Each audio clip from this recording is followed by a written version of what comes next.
Good evening. Welcome to Big Blue Avenue. I'm Tom Sveta, joined alongside my two lovely co-hosts. First, Sam Cardona, and my man to my left here on the screen, Hank and Dictor. Sam and Hank, how's it going tonight? It is game day. Woo! Let's go. I'm excited. I'm pumped, although also a bit nervous, but can't wait. We need to beat our old punching bag, or at least that's how I've always viewed Washington for years. How you doing, Tom? Doing good, Sam. How about you? I know you were the only person out of the three of us who did not go to the game this weekend. You saw it on your TV. Obviously, we're going to recap that, but how are you feeling? We have a short week, and we're trying to read out tonight. I won't lie, I'm a little nervous for today, but excited as always. I'm excited to see Giants in prime time. Division matchup, it's always a good time. But I definitely watch from my TV, then I switched to my computer and put Red Zone on the TV because I was like, I can't watch some of this. So was watching half on the computer and Red Zone on the TV this week. But it is what it is. So Hank and I were both at the game. Hank and I were both at the game, and we'll get to that in just a moment. Before we get there, make sure to go follow us below on all of our social media platforms on Instagram and Twitter at Big Blue Avenue and our YouTube channel. I put up a quick, short recap video recapping my initial thoughts, reactions on the Giants-Broncos game, but we're going to dive deep down into it tonight. And then, of course, our special guest for the evening is a good friend of ours, Cannon from Three Man Weave. He is a diehard Washington football team fan. He'll be joining us around 7:30 p.m. Eastern time. So I'm really excited to get him on and get his thoughts. And Hank, you said something very interesting. I know we'll talk about Washington a little bit later, but they're kind of like our punching bag. So I'm really excited to see what tonight has in store for us. We do have a couple of comments. John Rankin says, "Yo, Kings and Queen." What's good, John, JR? how's it going? Albert says, "Let's go Big Blue." Coming from a Buffalo Bills fan, Albert, thank you very much for that. I didn't know you were a closet Giants fan. Welcome to the Albert just joined the review and preview team last night, so an additional member. Really excited to have him on board. Welcome, Albert. David, hey guys, welcome back. Hey, what is good, Dave? How are things across the pond? Yes, our resident European football fan. David is a constant contributor throughout the show. Keep the comments coming tonight, David. We have a lot in store for you. Ben Cruz, what's good? Pat's fan here, but I'm picking the Giants and player of the game, James Murray. I like that. What do you think, Sam? I like it. I think that our secondary was definitely needing to step up this week, and I think that they definitely got a little bit of a push here. So I'm excited for that. So it was just announced right now that Saquon Barkley will play tonight. Obviously, it will be on a limited basis. I think we all kind of expected that to happen. Ben also predicts that Danny Dimes is going to ball out tonight. I agree. I think he's going to have a good game because he's 4-0 against the Washington football team. Might as well. David says, across the pond, it is cold and wet. Albert says, thanks, guys. Giants have always been a closet team since they were the only ones to beat Brady. I do agree, and that's why I rooted for the Patriots in that one Super Bowl at your house against the Philadelphia Eagles.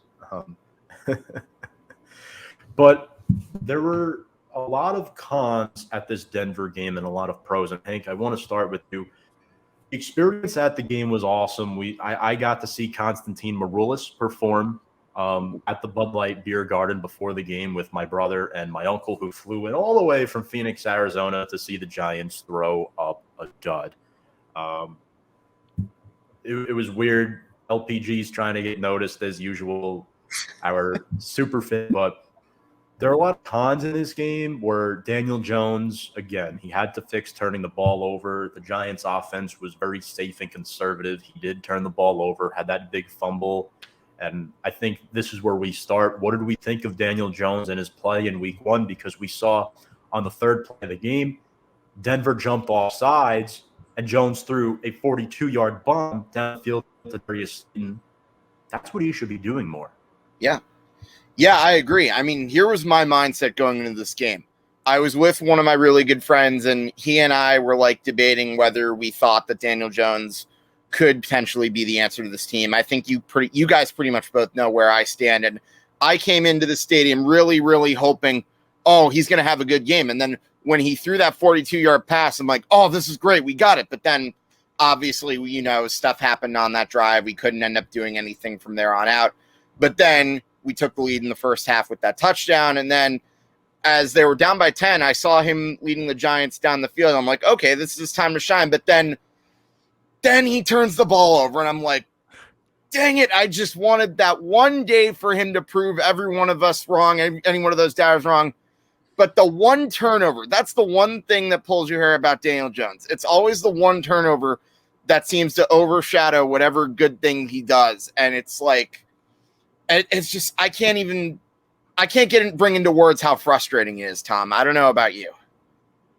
It is very frustrating seeing it firsthand. The life of the crowd just gets taken out. I think we were down 17-7. KJ Hamler just dropped a wide open touchdown, and there the Giants are methodically moving down the football field. He's hitting Darius Slayton. He's hitting Sterling Shepard, and then the fumble comes. I believe it was the first time he took off the game, and it was very, very disappointing. Sam, what did you think of Danny Dimes and his play in Week 1?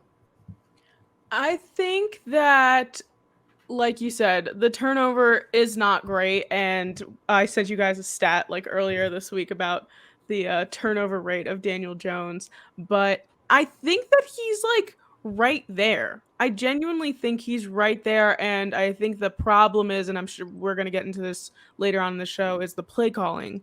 And that's what's kind of causing, but like we see him throw the ball down the field and it looks incredible. And we've seen him run in for touchdowns and it looks great. And I think like he's right there, and he has, again, like we're working through this new offense. We're working through the new weapons. I still believe in him. I'm still here. I'm still believing in Daniel Jones. I just need a few pieces to just come together a little bit so that we can actually see him be the quarterback that was expected of him when he was drafted 6th overall. And I think the problem is he's not playing like the 6th overall pick. This is year 3. The expectations for him are very high.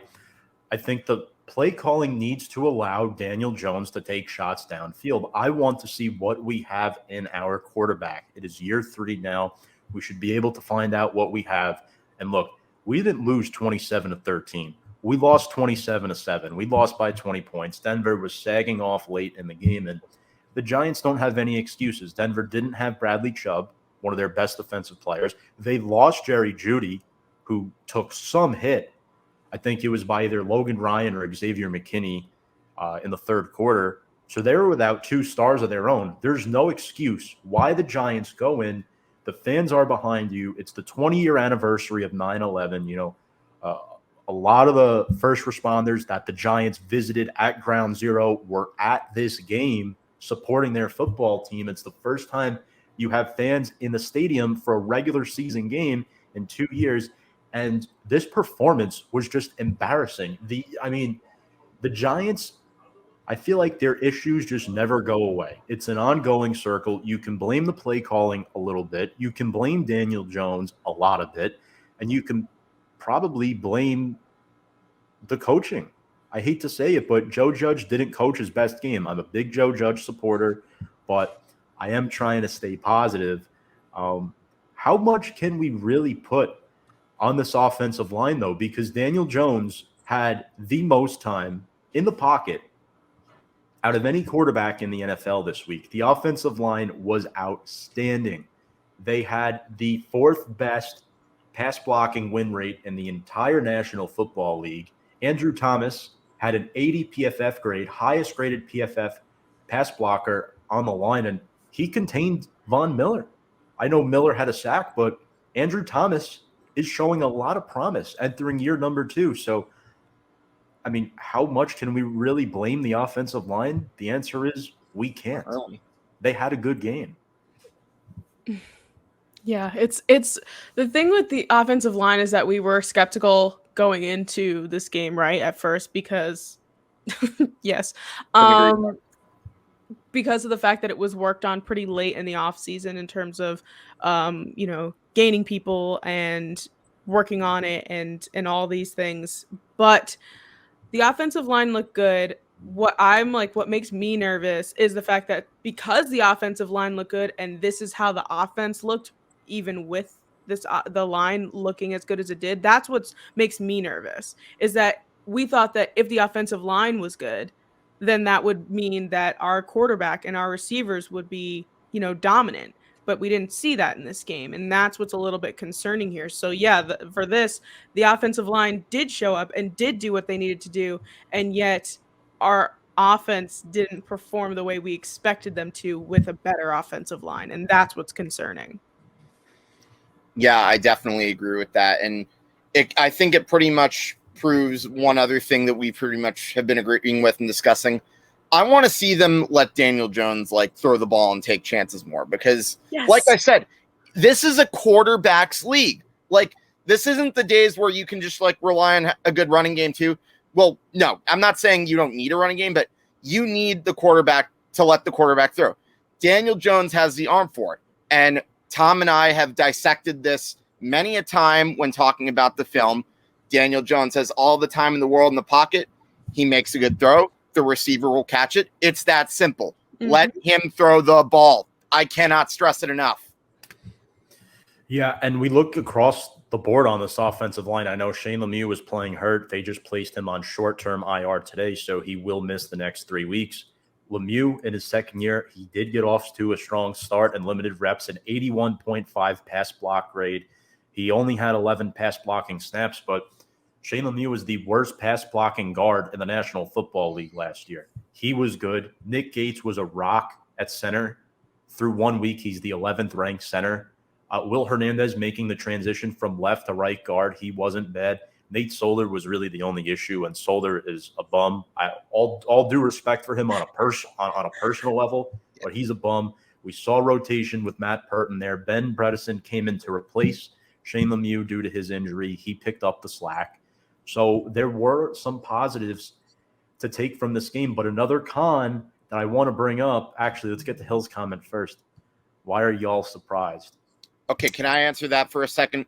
Sure. Donald, I'm not saying I am surprised. In fact, I'm not even going to pretend I'm surprised.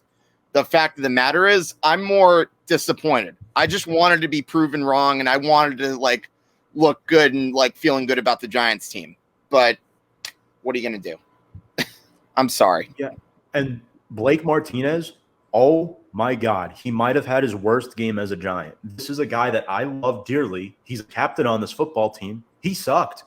I mean, he had 9 tackles, but you missed the tackle on whatever that backup tight end was, and you allowed that touchdown to happen. You could have kept 4 points off the board at that point, forced them to kick a field goal. Blake Martinez might have had his worst game in his short New York Giants tenure. I expect him to ball out tonight, though, but I was very disappointed in his play because Noah Fant went off, 6 catches for 62 yards, and Teddy Bridgewater looked like an all-pro. He had all the time in the world.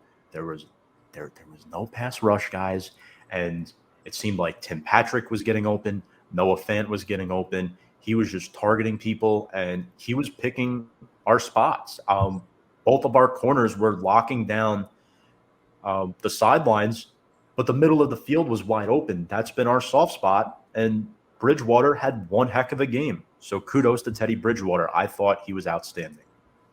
Yeah. Oh, my God. Teddy looked the way that he looked with the Saints with that amazing offense that was given to him in those few games that he played when Drew Brees was out. It was 5 games.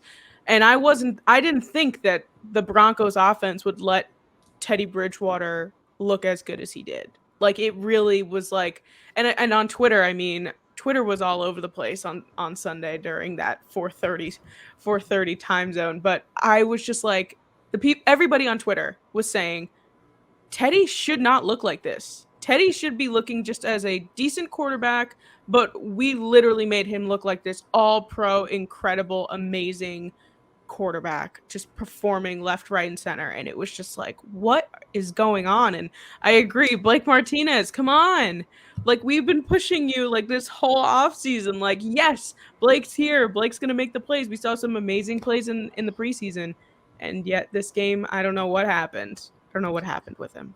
Well, I will say this, though. Teddy, if you look at his year with the Panthers, his numbers weren't necessarily terrible. He was in the middle of a rebuilding team. And obviously, when you have a chance to get Sam Darnold, of course, you're going to make that move, in all fairness. But with that being said, no. To let him have the game like that against your defense, that's unacceptable. I'm sitting there with my uncle, and I'm telling him, I'm like, this is the same old Giants. The Giants, and there's another comment here from John. Gettleman has never drafted a legitimate pass rusher. Hopefully, Azeez Ojulari disproves your point, John. But I hope so. I'm going to say this. The defense couldn't stay off the field. Denver was 7 for 15 on third down. They were 3 for 3 on fourth down. Hank's key to the game is always get off the field on third down. The Giants couldn't do it. Denver only punted twice. They were on the field for 35 minutes. And the Giants, they blitzed 44% of the time, and they barely got pressure. I mean, I think Patrick Graham's unit is rusty because, remember, they're transitioning from a cover 2 zone type defense, cover 3, to a press man because now the Giants have better corners. They have better linebackers. So I think that's going to help them. But the rustiness showed. There was a blown coverage. Adoree Jackson had a couple nice plays. And then, the icing on the cake, Giants are down, 20-7. And then Melvin Gordon breaks loose for a 70-yard touchdown. I mean, that's when they just gave up. It was the longest touchdown run allowed by the Giants since Fred Jackson in 2011. And it was the first running back they've allowed to eclipse 100 yards in a game since week 1 last year when they gave that up to Benny Snell. So the defense needs to make a lot of improvements. And Joe Judge is a very competitive head coach. The Giants can't be getting blown out by the Denver Broncos. Cannot happen. No. Are we going to talk about Joe Judge's little mishap there? The little challenge? Yeah. On that scoring play? That was really just – that was just embarrassing. That was right? a head-scratcher moment.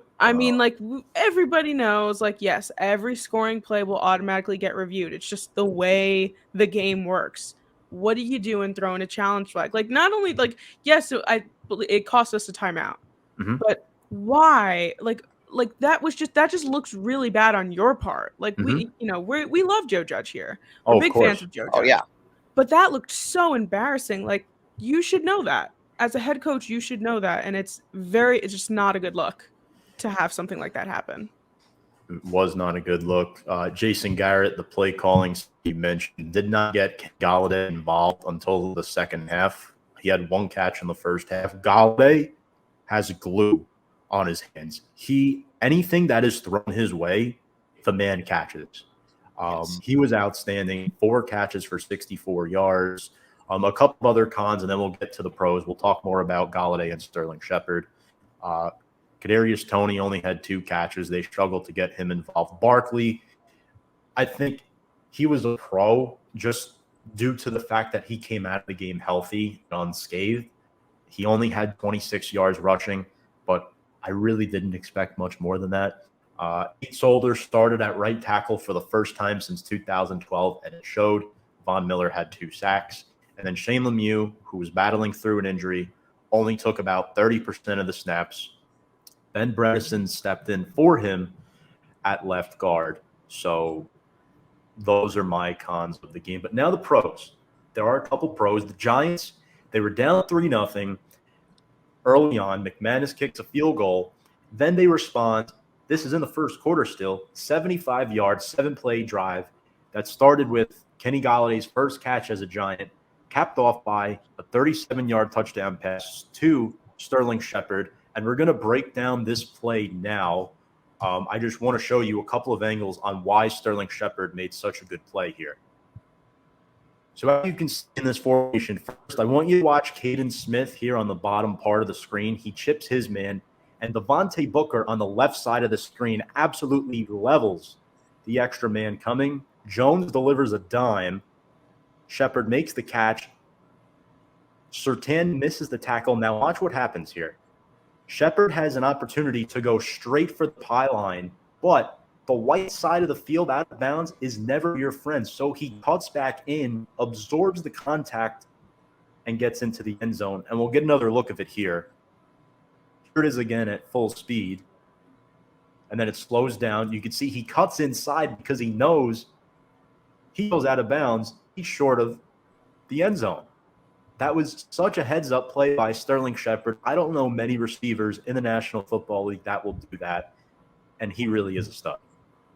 Oh yeah, I agree. I thought that was really smart. And not only that, but when you're at the 1 yard line and you're still running with the ball, why not just go for the score? I mean, you look at the Giants' problems with the red zone. Well, at least the one silver lining about today is we didn't really see too many Giants opportunities in the red zone because it didn't really get there as much. But that's besides the point. Sterling Shepard made the extra effort to score the points, and that's what you want in this game. Yeah, I seeing Sterling Shepard do that just quick little out was just goes to show what a great receiver he is and how reliable he can be. Just to say, like, I know walking along, like you said, Tom, walking along the white can be a little tricky, and there could be a bad, toe out of bounds, which obviously would not have counted as a touchdown on that play. He's just always where he needs to be. He does what he needs to do as a receiver. He is just every time the ball is thrown to him, it's the one sense of relief that I have watching this offense. I'm like, I know that Shep is going to be there, and I know Shep's going to catch the ball, and even if he doesn't go down the field and score a touchdown, he's going to be right there, and he'll make sure he'll get as close to a first down or get a first down or whatever needs to be done. And this is exactly why Sterling Shepard is our first New York Giants Player of the Week. As you can see, he's 28 years old. In his 6th season, the Giants gave him a contract extension right after they traded Odell Beckham a couple of years ago. The man averaged 16 yards per catch. And Hank, I forget if it was you or Sam, somebody predicted Sterling Shepard to lead the Giants in receptions this season. And he's already doing that through week 1. I think defenses are so concerned with Kenny Golladay, the health concerns with Evan Ingram. Sterling Shepard is our next best option. And Hank brought up this stat.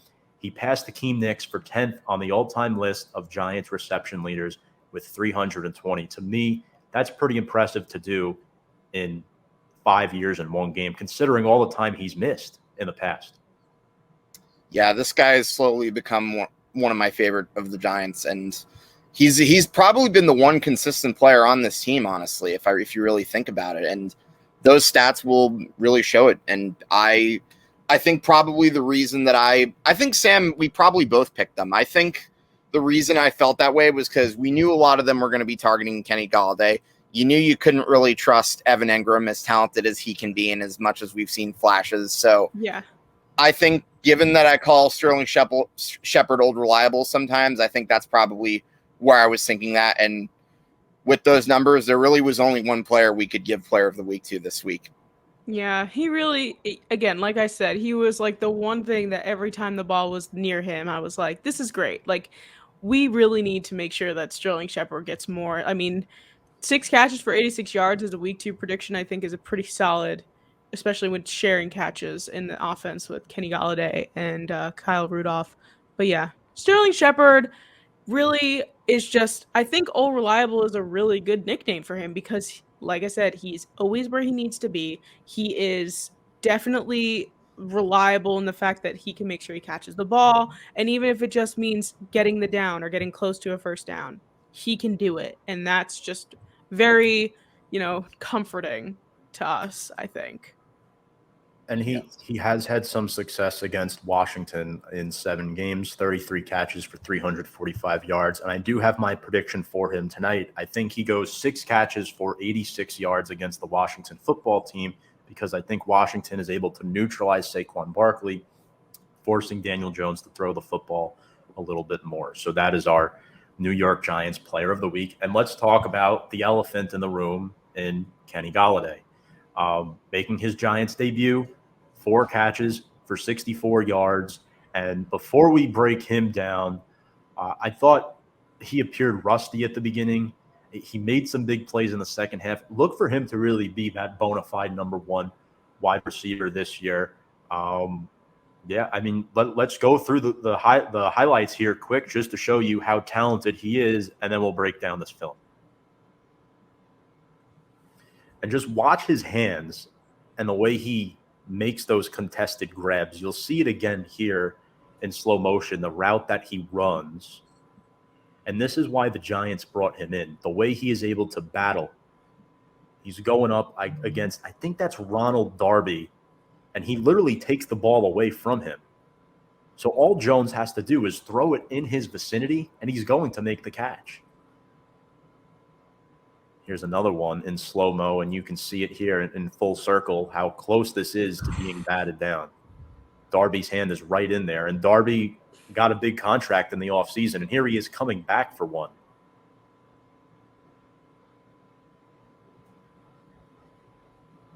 And here's the last one. This one might have been my favorite.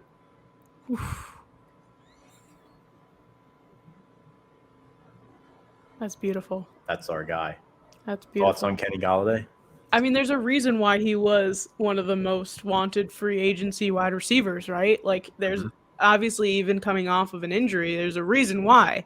And that just goes to show, I mean, though, I think you referred to his hands as sticky, right? And like, it's just glue. Or glue. Yeah, it's sticky, just great. Same thing, yeah.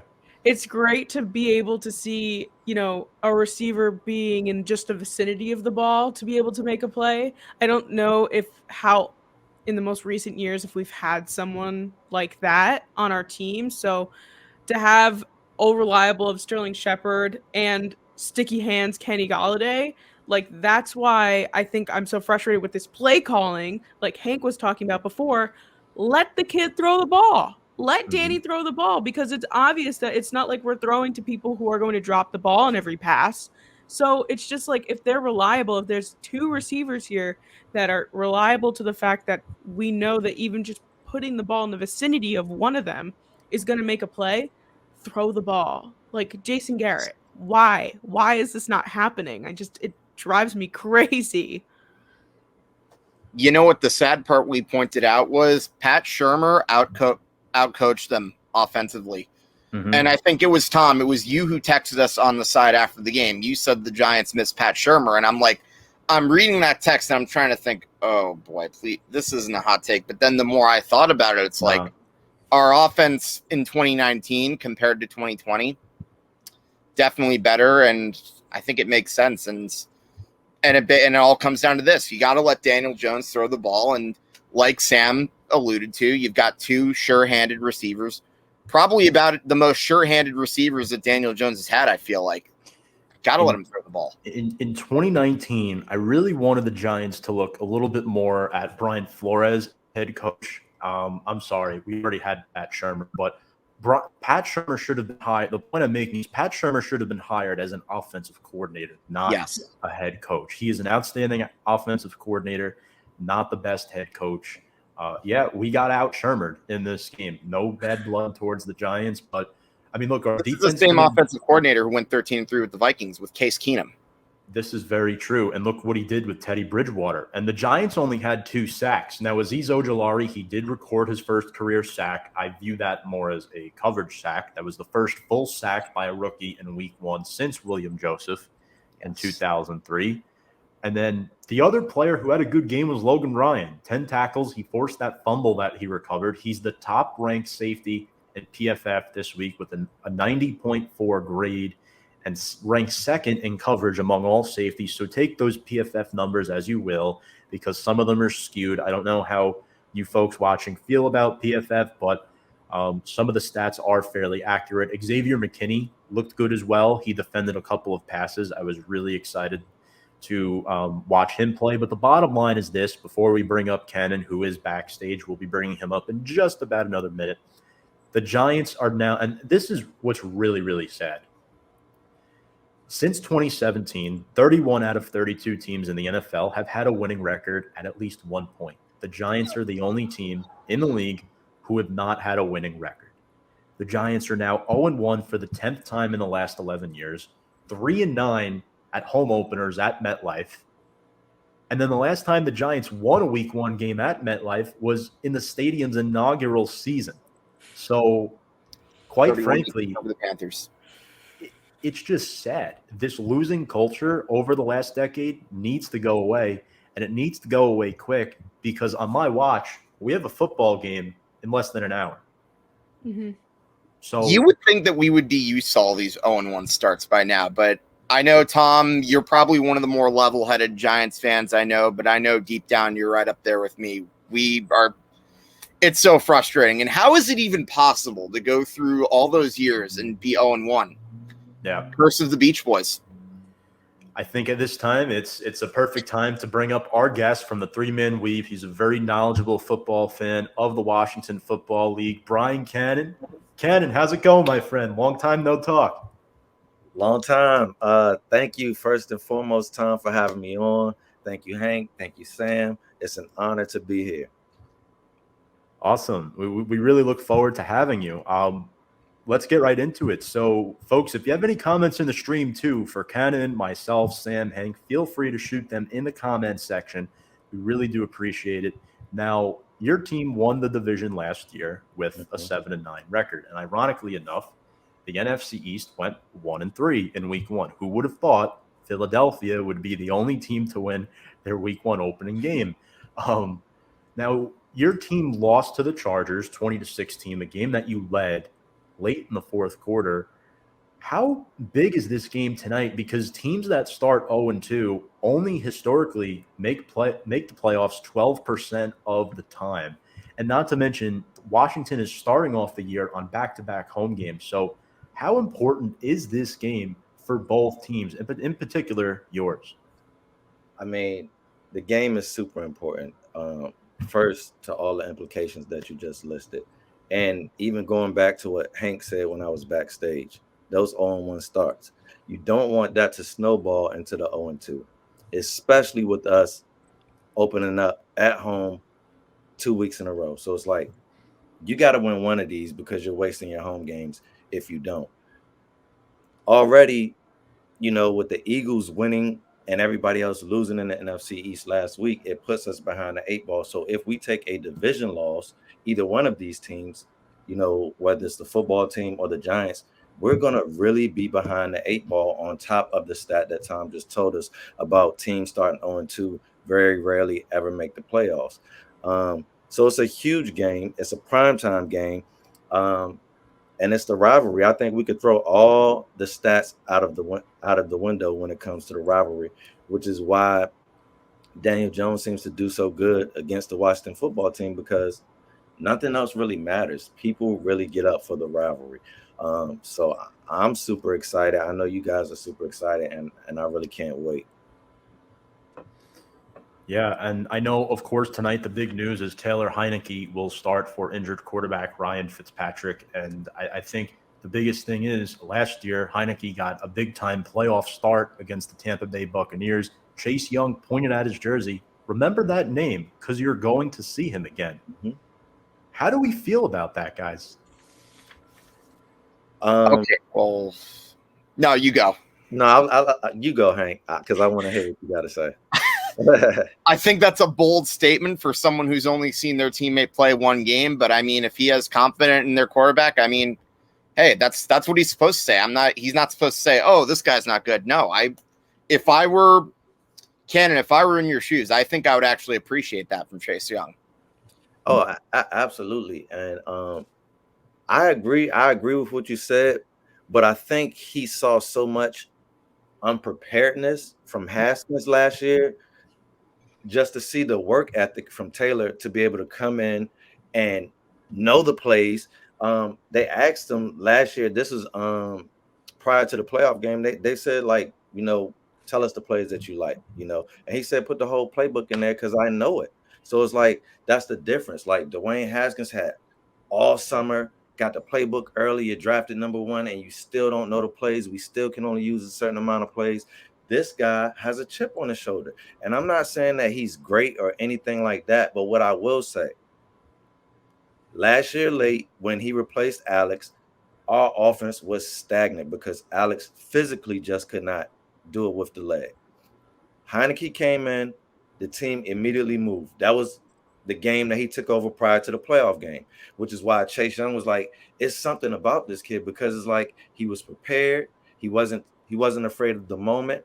And then in the playoff game, we came up short, but I don't think it was in part due to Heinicke. I felt like he led the team. He did his job. And I honestly felt like before we got Fitz that we owe him an opportunity, because I felt like Washington played the Bucs better than anybody last year in the playoffs.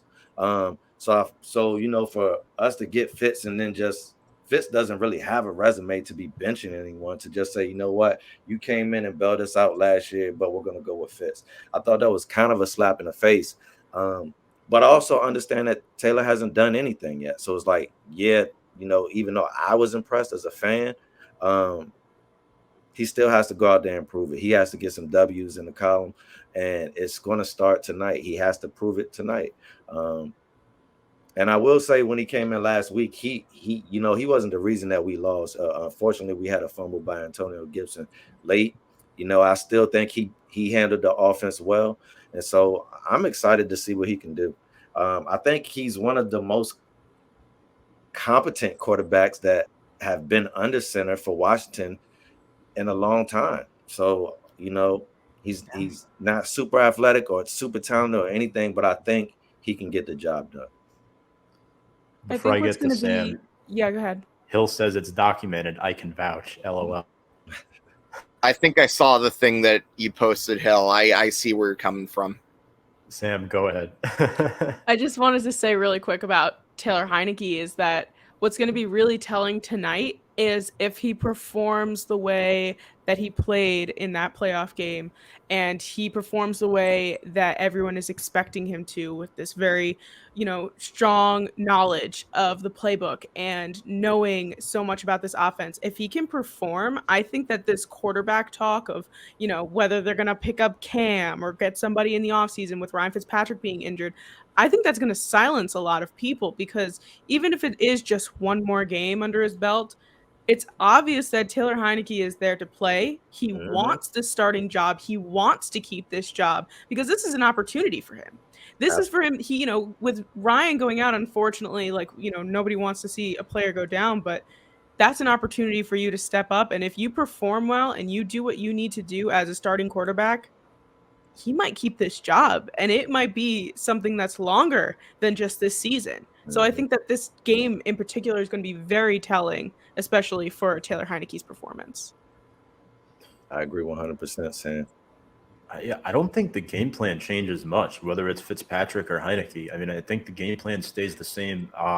You know, obviously he used to play for Ron Rivera in Carolina in 2018, so there's that.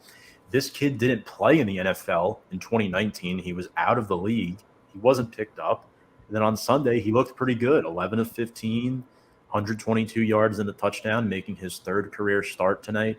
But one key injury, Hank, that we want to talk about is Curtis Samuel, because quite frankly, I think I can speak on behalf of yourself and Sam. We all wanted to sign this guy in the offseason. Mm-hmm. I would have totally been cool signing Curtis Samuel, but now seeing that he's on the sorry, I almost said IL. I'm too used to baseball right now, but he's on the IR now to start the season. It really begs the question right now, besides Scary Terry, who's the number 2 receiver that you're going to be counting on? Well, that's a great question, and it's just unfortunate what happened with Samuels, because it's like that is tradition for Washington and their big free agents. We do not have a lot of luck, so hopefully he can get off the IR and become productive, because I'm really rooting for him, because just like you guys and Sam, I definitely thought that he would be a good addition to the offense. Now, when it comes to who we're going to rely on for number 2, it's up in the air. It could be Brown, the rookie. It could be Adam Humphries, who we also got in free agency, or, you know, it can be Cam Sims. So none of these guys have a rapport really with Taylor Heinicke, except for the guys who caught passes from him last week. So it's like, it's just like Sam said, it's an opportunity for Taylor. It's an opportunity for guys who aren't Scary Terry to try to step up and say, hey, I want to be the guy in the meantime. Or if Curtis doesn't come back, I want to be that number 2 guy. So to put their stamp on it. So someone tonight has to step up out of those 3 guys I named. We know Logan Thomas is going to, you know, do him. So that should torch us. That should be a second target. But we definitely need a wideout to be a second target. So hopefully it could be Cam Sims. He's made a couple big plays for us in the past. I do like Brown. coming out of college. And, Adam Humphries is a vet, so we'll see. I really do like Logan Thomas as well.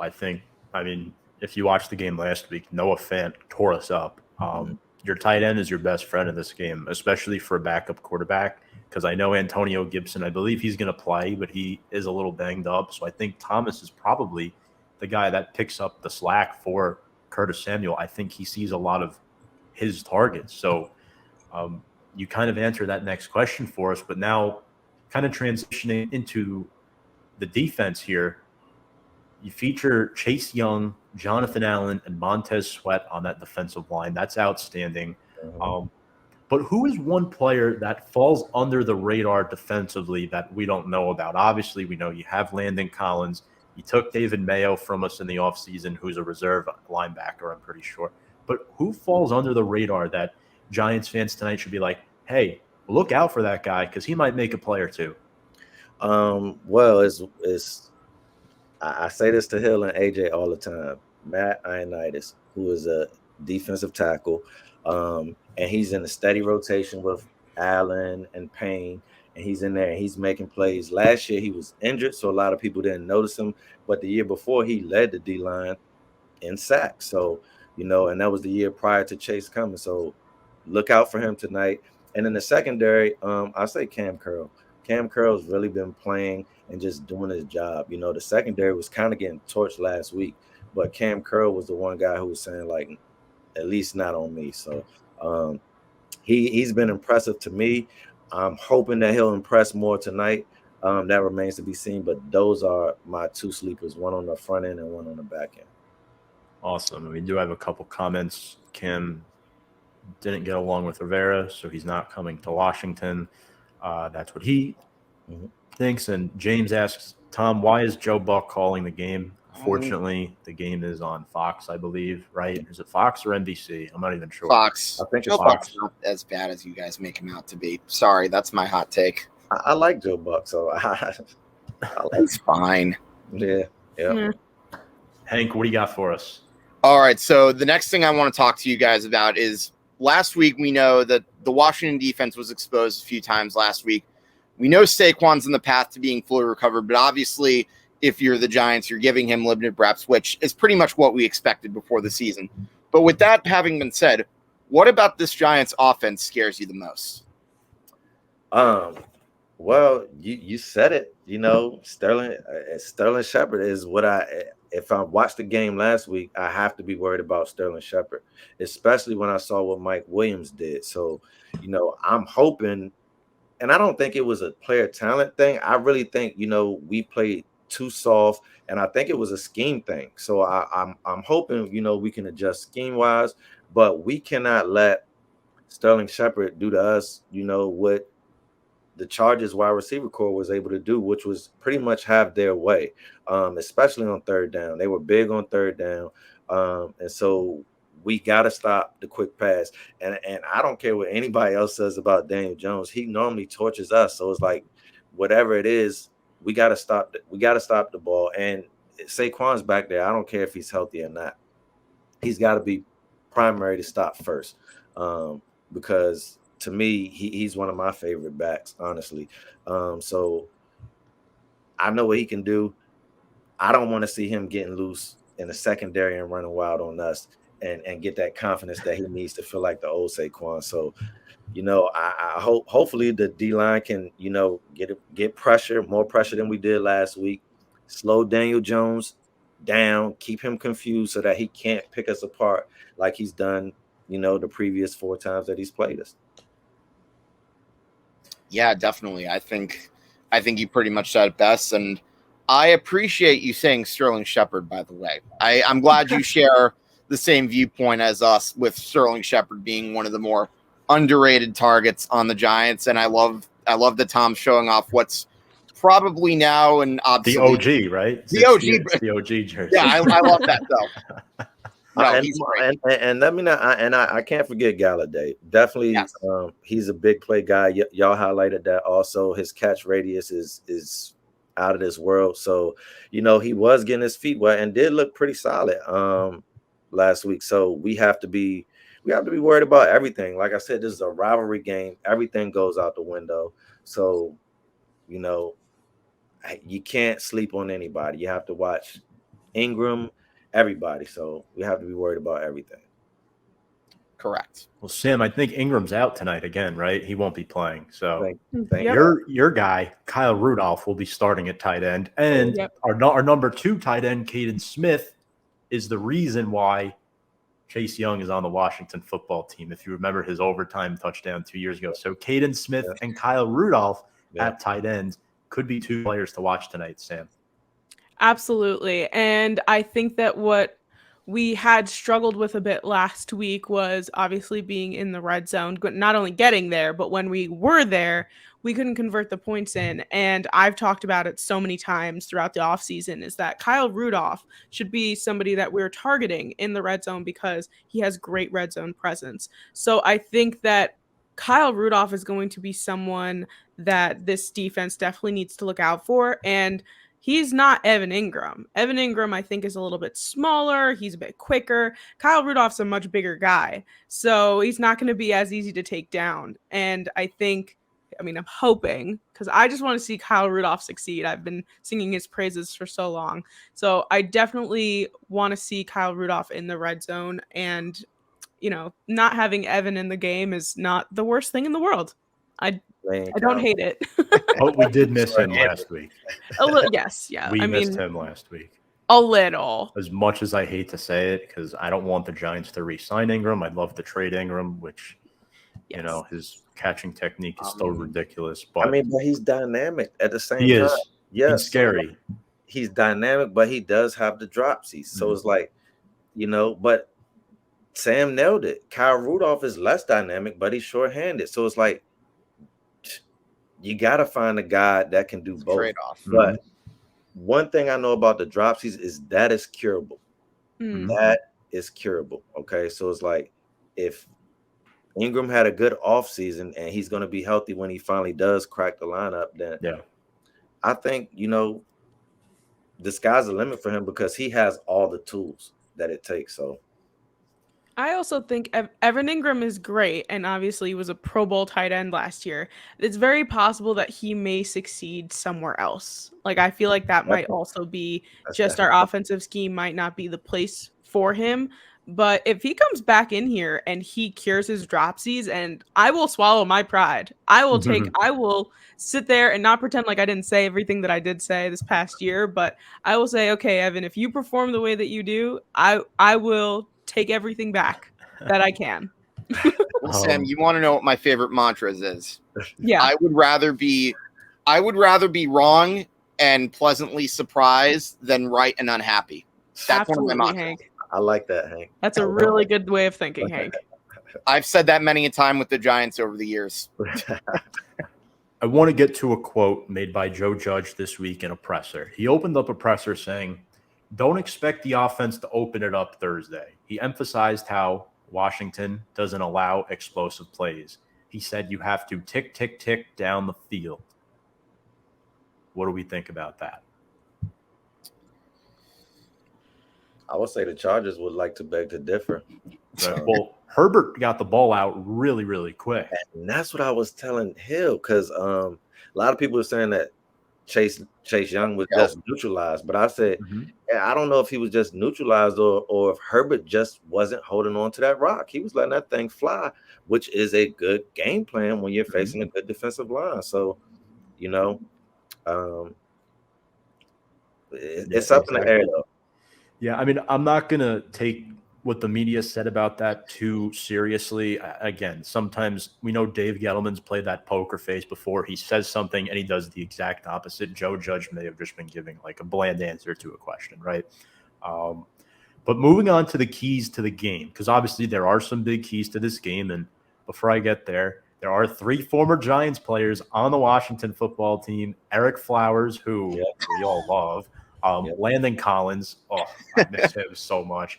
And then David Mayo. Flowers and Collins were our first 2 picks in the 2015 draft. So, Cannon, you own our first and our second round draft pick. That's how poorly the Giants have drafted over the I think Flowers stinks, but I think you've turned him into an average NFL guard. I don't know what your opinion is on him, but I think tackle, and that was the issue. Yeah, and he's not an NFL tackle.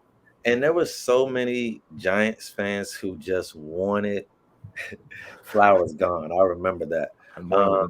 And when we signed him, they were like, good luck. And when we immediately moved him to guard, I said he should be better at guard because tackle is one of the toughest positions to play in the NFL.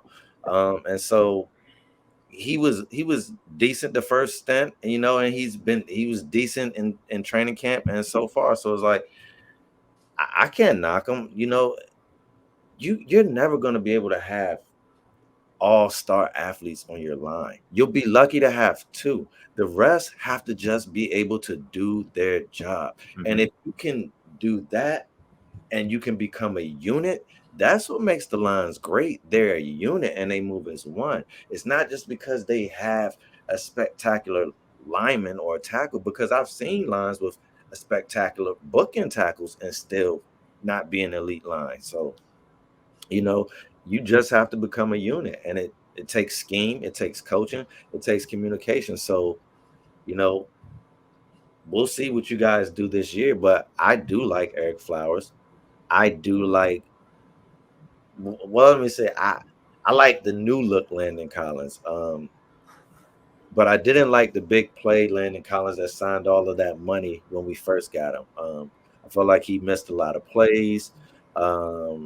He gambled a lot, and he didn't want to play within the scheme. He just wanted to blow people up. And I feel like now he understands when he saw, pretty much no-name guys come in last year with Reeves and Curl, and just come in there and Everett be able to,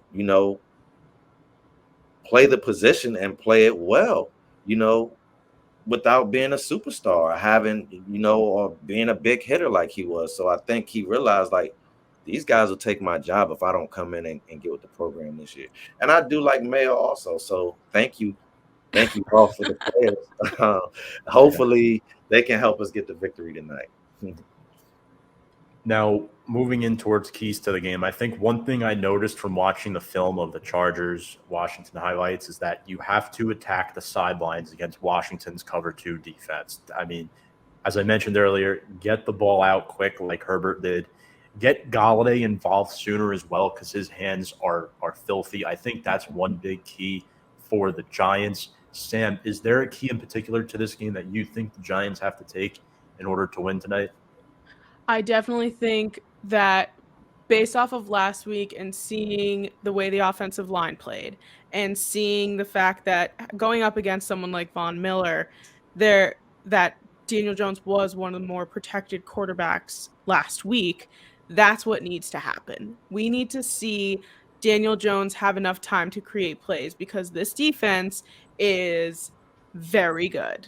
This defense with Chase Young, Montez Sweat, all of these guys, it is very, very important that we make sure Danny doesn't end up on the ground, because I think that the way Daniel Jones's mind works, which is very similar to Eli Manning, is when you keep getting pushed down, and you keep getting back in the game, it's very hard for them to come back. Like, they don't have that Tom Brady-like mentality that's just like, it fuels them in a way. So we keep Danny protected. We keep him out there, being able to give him more than enough time to produce the plays to throw to Sterling Shepard and Kenny Golladay, who are these reliable wide receivers.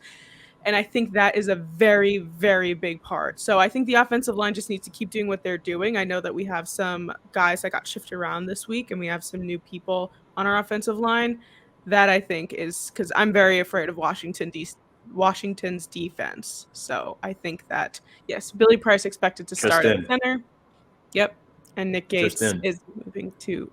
But that's a weird move, right? I hate it. I hate it because Bredesen looked good last week. You traded for Bredesen, and Gates is your center. And I think the biggest chemistry on the line is a quarterback in his center. He's good. And why move him to guard if he's – I don't get that. Mm-hmm. Why fix what's not broken? I thought he was great at center.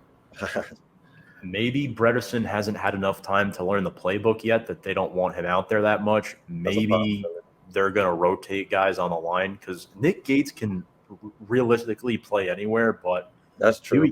He was our most consistent lineman last year. but I would much prefer to see him at center. He's probably one of 5 players in the NFL that has the balls to stand up to Aaron Donald. Yeah. As we noticed last year. He's nasty Nick Gates, we like to call him. Love that. Hank, what is your key to the game? Well, I'm going to give you one of my favorite keys to the game, and this is the one that I say every single week. Got to get off the field on third down. Denver went 7 for 15 on third downs, and not to mention they went 3 for 3 on fourth downs, but I digress. Third downs situations will make or break the defense. That is a proven point, and I think one of the big reasons the Giants lost that game last week was their inability to get off the field on third down. However, with that being said, another key that I think is worth mentioning is got to put pressure on Taylor Heinicke. Like, you couldn't really get enough pressure on Teddy Bridgewater last week, and it showed. And we made him look pretty much like Joe Montana. I don't want to see that again this week. Yeah. Cannon, one weakness that I think your team has is both of your tackle positions, at least in my opinion. I think Sam Cosmi is very young, and he didn't look very. Granted, you're going up against guys like that was Joey Bosa, and then Charles Leno Jr., who played pretty much his whole career in Chicago, is now coming here. So 2 new starting tackles. I think the continuity isn't there yet with the offensive line. So I think that's something where the Giants, you have guys like Ojulari and Lorenzo Carter and X-Man, they could take advantage of that, where I think the cover one could be a good strategy where you make Heinicke try to beat you and force turnovers, because the turnover battle is going to be key. But I don't trust either of your tackles. You just said it. That's the key to the game, the whole game. Whoever has the most turnovers will lose this game. Is that your key to the game as well? Yeah. Yeah, I mean, I definitely agree. Obviously, and containing Antonio Gibson as well, you want to stop the run. But we do have a couple comments. Andy Hopper checking in saying, "What's up, y'all?" Hello, Andy. What's up, Andy? And he is taking the football team tonight. Let's go, Cannon. Taking the football team. Before we get to our predictions, just want to go over a couple players to watch for each team. And Cannon, we'll start with the Washington football team. If you could give us maybe 3 players to watch on Washington and why you think they're important to tonight's football game. All right, so we got to watch Cosmi. You said that. He's a young right tackle. We just, we want to see how he's going up against that 3-headed monster that you just named, but Ojulari and X and all of those people. So we want to make sure that those guys are contained. I'm watching Dyami Brown. I want to see what he can do. This is a national televised game. This is a big spot. It's Thursday night. It's kind of, not really in the routine. I want to see, can you perform off schedule when it's not normal? So, because that's a part of being in the NFL now. And then I'm watching Jamin Davis. So it's pretty much all of our young guys. He was pretty solid last week, but, I want to see what you can do. I want to see him on the field a little bit more. And then just one, I know you said 3, but also Benjamin St. Juste was solid last week, and I want to see if that can continue. That's a big guy. He can play the slot. He can move out to the edge. So those are my players to watch. Interesting. Hank, anybody on Washington that you're like really scares you? Because I have one matchup that I want to go over, but I'll save that towards the end. I think I know what it's going to be, and I think we might have the same one. For me, it's Chase Young. That speaks for itself. I'm really interested to see how Andrew Thomas matches up against him. We know Young had 3 tackles last week, and one of them for a loss and 1 pass deflection. And Chase Young, there's a reason that most Giant fans wanted them to tank in 2019. That guy is an absolute beast, and I think he's a guy that pretty much single-handedly made your defensive line better. I agree. Yeah. Another guy that I would probably say Scary Terry. I mean, last week he had 4 catches for 62, and he had a big touchdown last time we went to FedEx Field against you guys and almost cost us the game. But he's another good threat for Washington. He's another guy I would keep my eye on for sure. Yeah. Sam, anyone else you want to add for Washington that you think? Yeah, for Washington, I would say, Chase Young is one of the biggest stars in this defense, but Montez Sweat is still somebody that was, I believe it was a first-round pick or a second-round pick. I can't remember off the top of my head. We traded up, and so I think we did end up getting him in the first round. Yeah, before Haskins, matter of fact. Yeah, so I think that, he had 9 sacks last season, and he's no joke. And obviously, this defense in a whole is great, and Chase Young as an individual is great, but I think Montez Sweat is someone people forget about sometimes. So I would say definitely make sure that we keep an eye on him, because he's going to come out of nowhere, and we need to make sure that he's not somebody that ends up tackling Daniel Jones in a sack, because that's what we need the opposite of here. One other player I want to add is William Jackson. 2 passes defended last week and a pick. I think he's lethal in that Washington secondary. Obviously, Logan Thomas had a touchdown last week, and the fact that we can't cover tight ends. But my matchup of the game is Andrew Thomas versus Chase Young as the matchup, because I think Thomas had such a good game last week. We really find out if last week's O-line performance from the Giants was a fluke or if it's going to be a model of consistency that lasts throughout the season. But moving on to the Giants, I'll start here. I think Golladay and Shepard are 2 clear ones, because I think Jones is going to be throwing the football a lot tonight, in my opinion. Yep. Golladay catches everything thrown his way. Sterling Shepard has the best chemistry with Daniel Jones. So I think, personally, those are my 2 players to watch for the Giants. And I may be starting 1 or 2 of those guys in fantasy football tonight. That's always a good reason. Yeah. I'm unfortunately starting Terry McLaurin, but please, I don't care about my fantasy matchup. I want my team to win. No offense, Cannon. Listen, I'm not going to be offended because you want your team to win. You should want your team to win. That's what makes the rivalry. I'm not one of those fans who don't like. I don't mind the opposing team fans. I actually love Giants fans because that's what makes the rivalries. I love Cowboys fans. I love Eagles fans because who else am I going to talk this trash to? So exactly. Also, but who I'm looking at, of course, I'm looking at Sterling Shepard because of what he did last week. But I'm also looking at Gates on the switch to left guard. And then on defense, I'm looking at Peppers, and then I'm also looking at Crowder.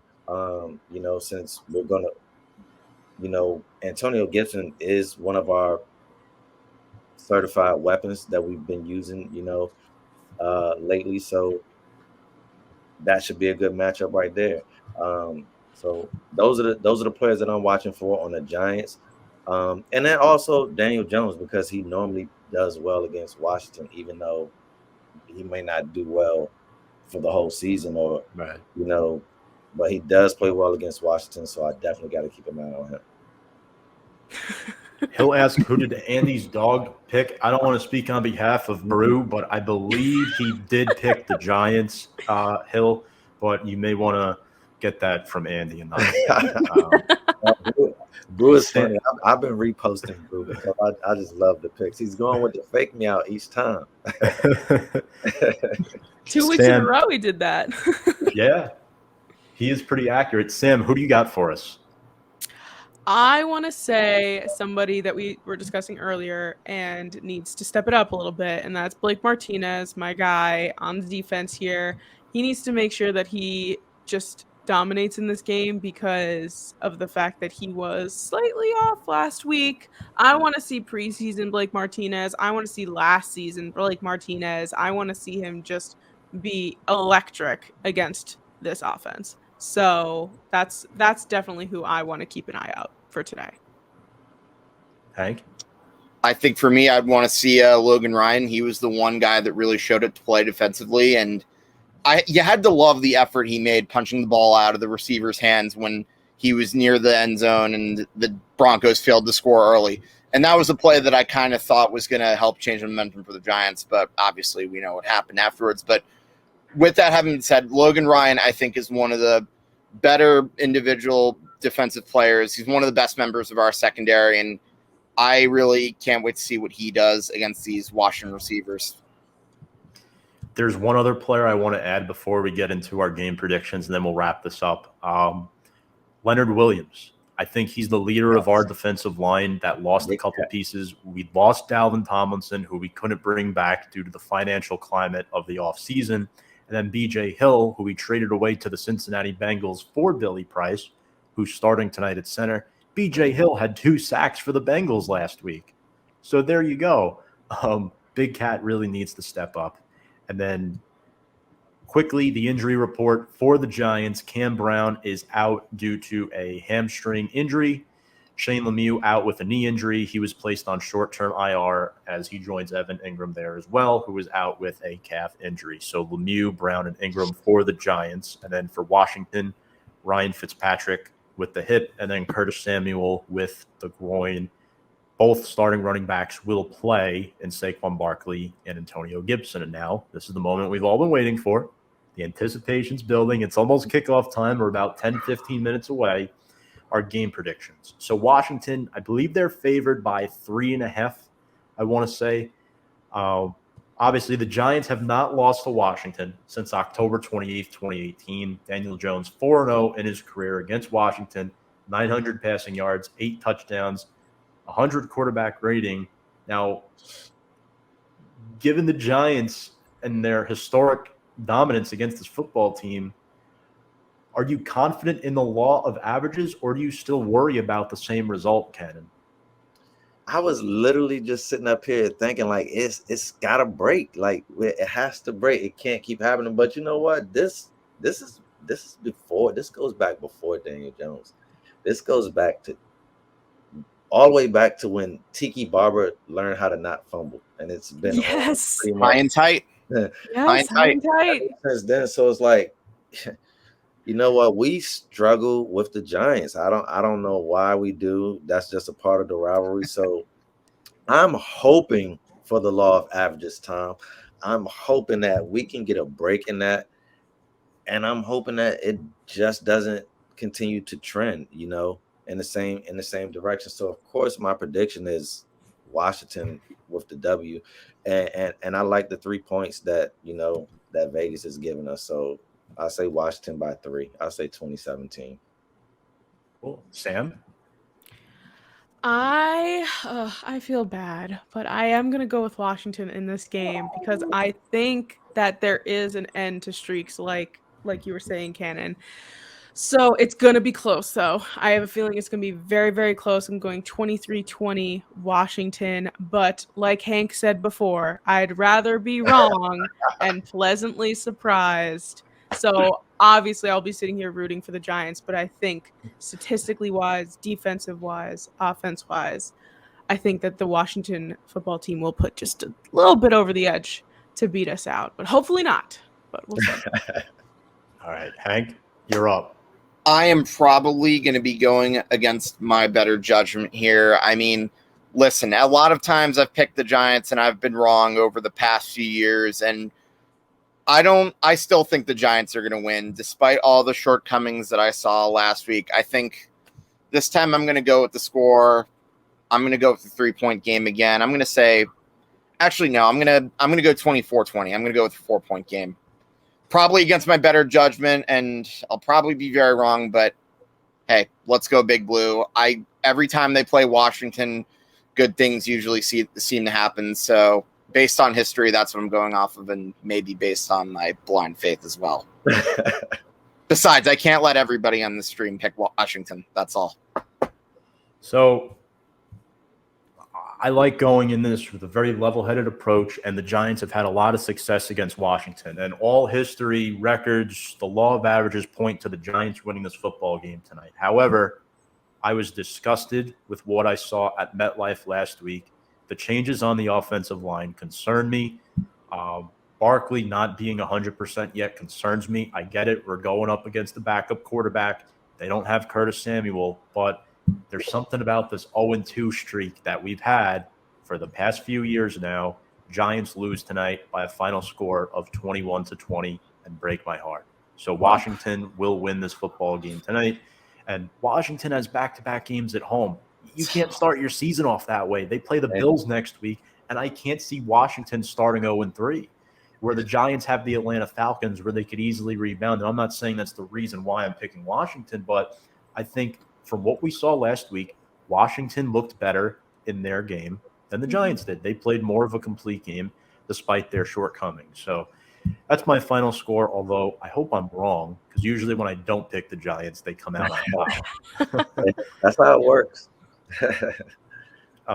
Cannon, any final thoughts before we let you go? And I do want you to plug in your podcast at the 3-Man Week. Final thoughts is that I hope both teams come away with all their starting players healthy, even their backup players. Just thank you, Tom, for reaching out.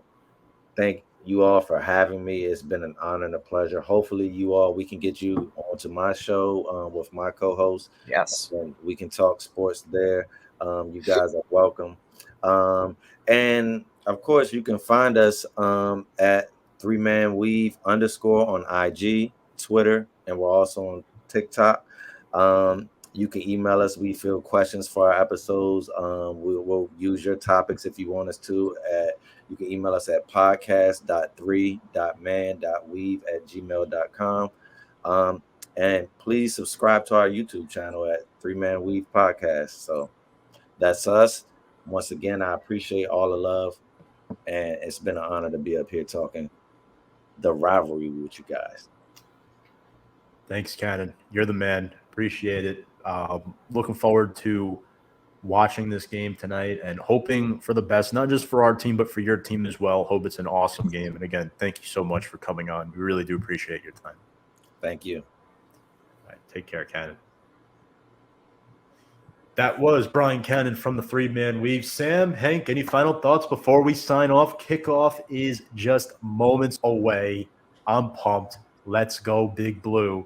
Final thoughts. My final thought is I hope Hank is right. I want Hank to be right in this scenario. So let's hope for this win. I really hope. But if we play good though, and even get a loss here, I'll feel a lot better because last week was just so horrible to watch. If we play a lot better, but even lose, which is gonna suck, it'll still make me feel better. That I'm like, they looked a ton better than they did last week. So just a better game from them, I'm hoping. And go Big Blue. Yeah, Sam, I'm definitely with you on that. I think if we get a better showing, I'm not going to say I'll accept that as the result, but I'll definitely feel better. And what can I say? Like, I had a weird feeling you both were going to be picking against the Giants, and I couldn't let it all be unanimous. That's why I had to go with the G-Men, even though I may have said my little mantra before. But with that having been said, I'm not too worried. It's early in the season. I think the defense will step it up. And at the end of the day, I think the Giants will find a way to rebound, whether that be this week or next week. But still extremely nervous, but keeping the faith. Steve Smith Sr. picked the Giants to win 28-25. I was just saying, I just saw that. I'm looking at it right now. Let's just see who Michael picks quick, and then we'll sign off. The line is 4.5, actually. Over the way, it got higher, wasn't it? 3.5 yesterday? Yeah. We've got a comment from one of your biggest fans, Sam. Hello, Jamie. 3 for Washington, 1 for New York. All right. Let's go, Steve Smith. Thank you so much for commenting, Jamie. Hank's mom is the best. She always brings in all the funny comments. Really do appreciate you supporting all of our shows. One of our biggest fans here on Big Blue Avenue, as we are an affiliate of Review and Preview Sports. And on that note, we hope all of you enjoy tonight's Thursday night football game and the week ahead. Make sure to subscribe to our podcast below on all social media platforms at Instagram and Twitter at Big Blue Avenue, and subscribe to our YouTube channel at Big Blue Avenue as well. We will upload this episode to that channel tomorrow. On that note, on behalf of Sam Cardona and Hank and Dictor, I'm Tom Scavetta saying so long, everybody. Enjoy the Thursday night football game between the New York Giants and the Washington football team, and let's go Big Blue.